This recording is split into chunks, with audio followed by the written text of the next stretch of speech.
Selamat pagi sahabat Kristus yang setia. Mari kita mengawali perjalanan hidup kita hari ini dengan doa pagi bersama Saudara Aljosa Frantoni. Selamat pagi Bapak Ibu Saudara yang dikasihi Tuhan. Semoga di pagi ini kita dalam keadaan yang baik dan sehat. Sebelum kita mengawali aktivitas pada hari ini, mari sejenak kita bersama-sama bersaat teduh di dalam doa pagi. Mari kita satukan hati kita di dalam doa. Puji dan syukur kami haturkan kehadirat Tuhan yang Maha Pengasih. Pagi ini Tuhan memperkenankan kami untuk bangun dan kembali melakukan persiarahan dalam hidup kami. Sebelum kami memulai aktivitas pada hari ini ya Tuhan, sejenak kami mendekatkan diri kepada Tuhan dan ingin bersama-sama mendengarkan firman Tuhan. Bukakan hati dan pikiran kami ya Roh Kudus. Biarlah dengan pertolongan-Mu saja kami dimampukan untuk mengerti dan melakukan firman-Mu di dalam hidup kami. Terpujilah Engkau ya Allah, di dalam nama Bapa, Anak, dan Roh Kudus. Amin. Sahabat, sebelum kita mendengar dan merenungkan firman Tuhan, mari kita angkat sebuah pujian dari KJ nomor 454, Indahnya Saat yang Teduh. Bapak Octavianus Eman dan Bapak Devian akan memandu kita.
Firman Tuhan yang akan kita renungkan pada pagi hari ini diambil dari Lukas pasal 24 ayat yang ke-26.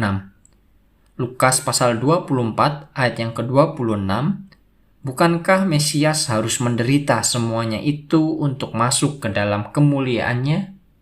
Demikianlah firman Tuhan.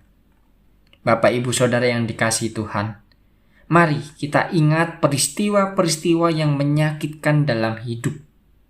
Tentu banyak dari peristiwa itu ada yang layak untuk kita syukuri. Karena berkat peristiwa tersebut, karena berkat mereka lah orang-orang yang ada dalam peristiwa tersebut, kita menjadi berubah dan kita bertumbuh. Inilah kebenaran hidup yang begitu sederhananya, hingga tidak pernah diketahui oleh kebanyakan orang.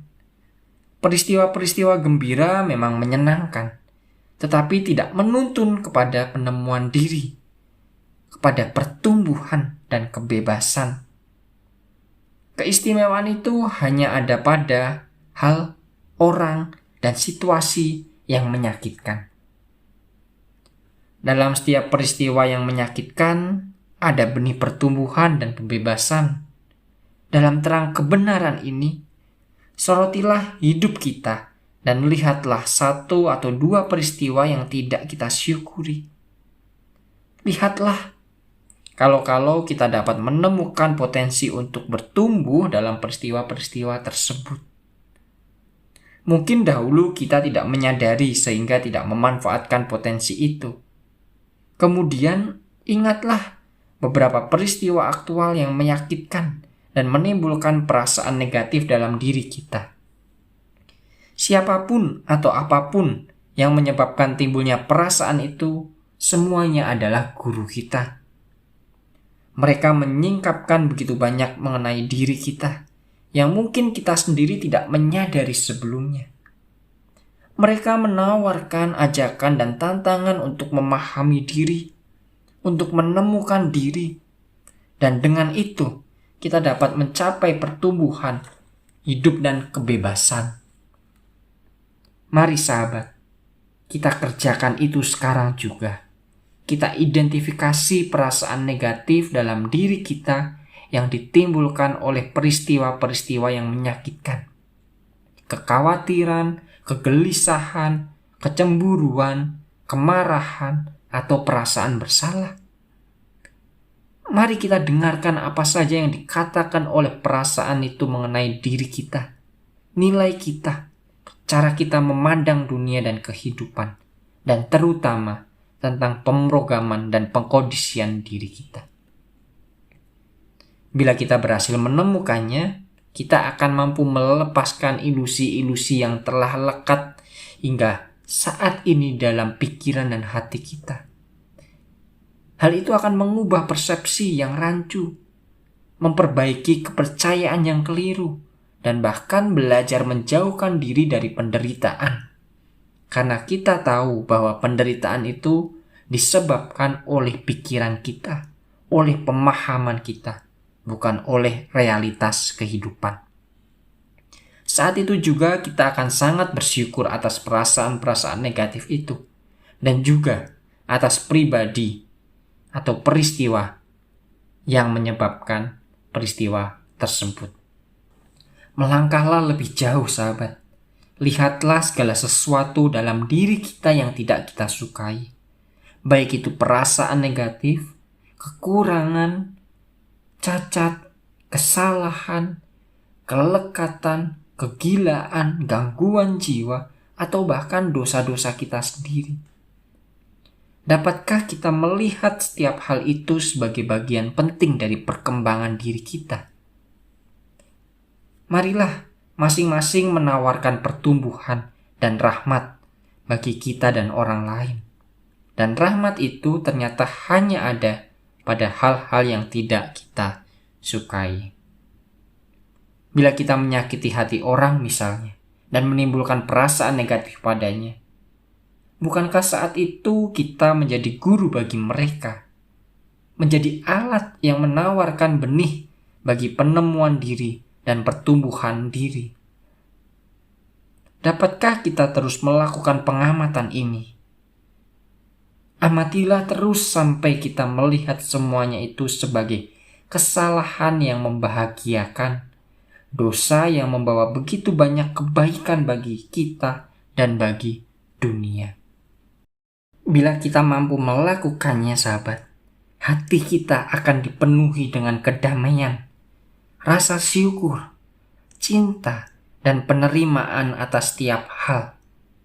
Kita akan menemukan apa yang sesungguhnya dicari orang kemana saja, tetapi tidak pernah mereka temukan, yakni sumber utama kedamaian dan kegembiraan yang tersembunyi di dalam hati setiap manusia. Amin.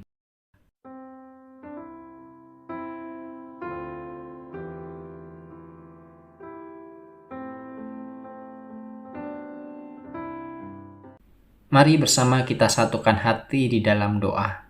Mari kita berdoa. Tuhan, kami bersyukur untuk firman-Mu yang masih boleh kami dengar pada pagi hari ini. Firman-Mu yang mengingatkan kami kembali. Firman-Mu yang menguatkan kami kembali untuk tetap dapat melihat kehidupan dengan penuh rasa syukur di dalam Tuhan.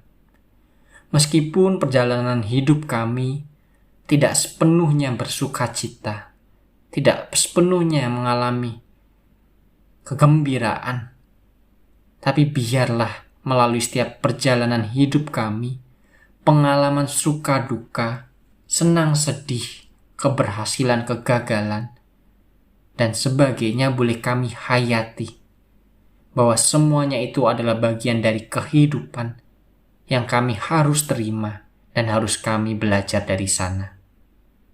Terima kasih untuk penyertaan Tuhan yang senantiasa Tuhan berikan di dalam setiap perjalanan hidup kami.